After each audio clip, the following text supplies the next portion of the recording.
Deserving ba na sa ibang bansa at tawagin buong Pilipinas, buong Pilipino na corrupt?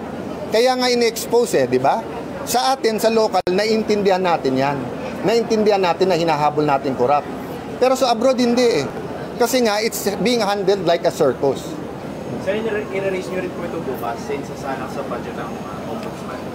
I'm waiting what his response after he reviewed this, di ba? There are some debates for me that are worth it. There are some debates na it's just a show, di ba? So sa akin, whether harapin siya o hindi sa budget, it's a matter of what's right or wrong. Assuming he wants to reverse that, may proseso yan. Kung gusto niya i-revive, may batas yan, may proseso. Pero hindi naman pwedeng biglang susulat ka at sabihin mo yung mas maagang desisyon na re-reverse na later on ang masusunod. Di ba? Hindi naman pwede yun. Sir, malinaw yun. Walang due process nun. Martial law na tayo nun. Sir, kautulang ni Remulla pero taltak na agad yung informasyon yata at yung pinahayag. It happens, and as I said, let's give him time to review it. Malinaw naman yung mga dokumento. So I'm looking at the bigger picture.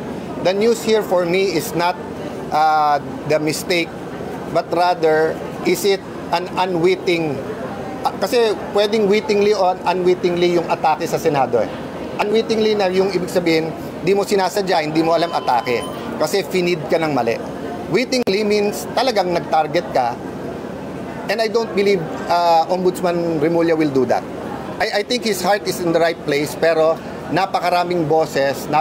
Remember, bawat distrito na may project ang 15 contractor na to, nagtuturuan na yan. Kasi may politika dyan May naglalaban na mayor dyan, may naglalaban na governor dyan, may naglalaban na congressman dyan. Di ba?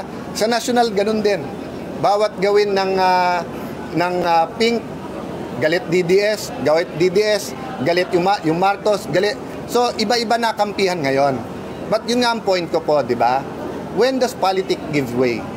First, bansa na natin tinatamaan Mga Pilipino, pag nagta-travel, kinakansyawan na corrupt kayo Bilangin nyo Duda ko walang 10,000 taong involved dito Sama mo na lahat ng DPWH, sama mo na buong Kongreso, sama mo na ilang kabinete.